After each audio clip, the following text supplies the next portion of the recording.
Friends, आज हम worksheet 29th class गणित में रेखाएं और कोण चैप्टर चल रहा है, लाइंस एंड एंगल्स। इसमें कुछ और एंगल्स के बारे में समझेंगे जो कि बहुत ही इम्पोर्टेंट है। और इसमें सबसे पहले हमारे पास आता है शीर्षाभिमुख कोण। 8वीं क्लास में भी ये सब पढ़ चुके हैं आप, लेकिन फिर से एक बार और थोड़ा सा आगे हमें समझने क्वेश्चंस को। शीर्षाभिमुख कोण, वर्टिकल अपोजिट एंगल्स, इसके बारे में आप जानते हैं कि जब दो लाइंस, एक लाइन ए बी दूसरी सी डी, दोनों लाइनें एक दूसरे को काटती हैं तो आमने सामने के ये कोण वर्टिकल अपोजिट एंगल कहलाते हैं, शीर्षाभिमुख कोण कहलाते हैं और ये आपस में बराबर होते हैं। इसी तरह से 1 = 2 हो गया। इसी तरह से ये 3, इसके सामने का एंगल 4, ये एंगल आपस में बराबर है, 3 = 4। ठीक है। अगर ये 40 अंश है तो इसका ये सामने वाला भी 40 होगा। ये अगर 90 अंश है तो इसके सामने का ये भी 90 अंश होगा। तो यहीं ये लिखा हुआ है फिगर 1 में, ये 1 फिगर है, इसमें लिखा हुआ है 1 = 2 आमने सामने का, 3 = 4। अगर इनको नाम लिखते हैं, नाम लिखने का तरीका होता है कि ये बीच में आना चाहिए, AOC = BOD, ये इसका नाम हो गया। इसी तरह से ये नाम से भी लिख सकते हैं, जैसे 1 = 2, 3 = 4 लिखा हुआ है। अब आगे इसमें लिखा हुआ है, अगर सेकंड फिगर दिया हुआ, ये दो लाइंस हैं और ये लाइन L है, एक लाइन नाम बदल दिया, इसका नाम M है, इसका नाम N है, और ये L लाइन है। ये जो L लाइन है इसका नाम होता है तिर्यक रेखा। अंग्रेजी में जैसे हम कहते हैं ट्रांसवर्सल, ये हमारा ट्रांसवर्सल है या तिर्यक रेखा है। ये जो तिर्यक रेखा है इसकी वजह से इसमें कुछ एंगल्स बन रहे होते हैं। ये इधर बन गया, दूसरा इधर बन गया, तीसरा नीचे बन गया, चौथा बन गया, पाँचवां, छठवां, सातवां, आठवां, ये 8 एंगल्स इसके अंदर बने हुए हैं। इसमें हम देख रहे हैं कि 4 एंगल तो इस लाइन से 2 ऊपर और 2 नीचे बने हुए हैं, बाकी 4 एंगल इसके अंदर बने हुए हैं। तो जो बाहर बने हुए हैं उनको हम कहते हैं बाह्य कोण है। 1, 2, 7 और 8, ये बाह्य कोण यानी एक्सटर्नल एंगल हैं। और जो इसके अंदर बने हुए 3, 4, 5, 6 ये अंदर बन गए हैं, इनको हम कहते हैं आंतरिक कोण या इंटरनल एंगल। अब इनके आधार पर हमारे कुछ क्वेश्चंस हैं कि अगर ये हमारी लाइनें जो ऐसे बनी हुई हैं समांतर हो जाती हैं, M और N समांतर हैं, और ये L तिरछी रेखा यानी तिर्यक रेखा ट्रांसवर्सल इसको काटती है, तो हमारे संगत कोण बराबर होते हैं, करस्पॉन्डिंग एंगल्स आर इक्वल। ये कौन कौन से होते हैं संगत कोण?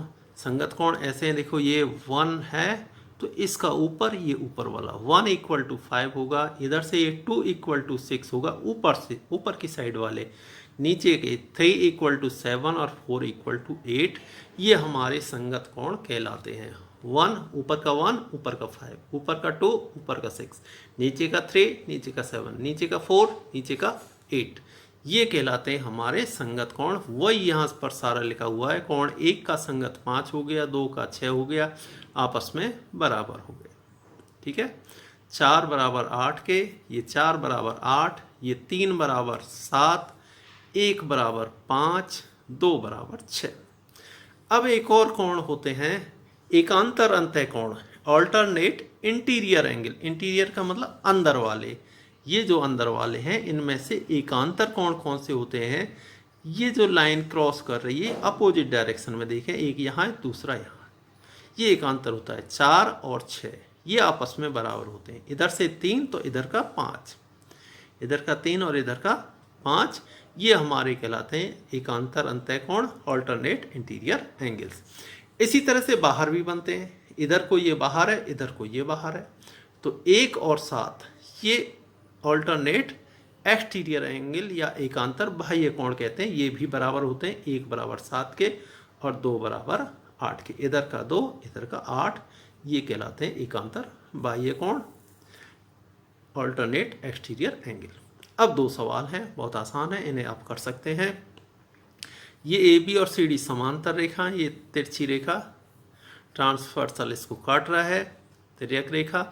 तो हमें बताना है x कितना होगा, y कितना होगा, x और y कितना होगा। हम अलग अलग तरीके से इनके आंसर्स दे सकते हैं, उनमें से कोई एक तरीका मैंने ले रखा है, उसको आप समझ लें। आप अपने दूसरे तरीके से भी इन सवालों को हल कर सकते हैं।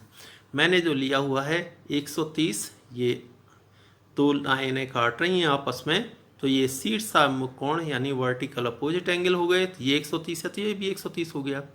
इधर से ये इधर का और ये इधर का एकांतर कोण बने हुए हैं, ऑल्टरनेट इंटीरियर एंगल बने हुए हैं, तो ये इसके बराबर हो गया, तो x बराबर y बराबर 130 डिग्री। एक दूसरा तरीका भी आप कोई भी अप्लाई कर सकते हैं, लीनियर पेयर का कर सकते हैं कि ये पूरा एक लाइन बनी हुई है, 180 टोटल है, 180 में से 50 माइनस कर दीजिए, 130 हो जाएगा, फिर ये ऑल्टरनेट एंगल से आ जाएगा। किसी भी तरीके से आप इसे लिख सकते हैं। सेकंड एक ये बना हुआ है ट्राइंगल, इसके अंदर हमें x और y की वैल्यू निकालनी है। यहाँ पर x, ये देखिए ये हमारी तिर्यक रेखा है, ट्रांसवर्सल है, तो ये और ये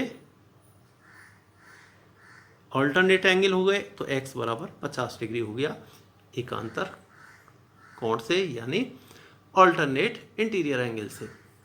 ये हमारा हो गया 50। अब ये पूरा एंगल, ये दूसरा हमारा जा रही है ट्रांसवर्सल ये है, तो ये पूरा हमारा जो एंगल है इस लाइन से यहाँ तक, ये इस पूरे के बराबर होगा।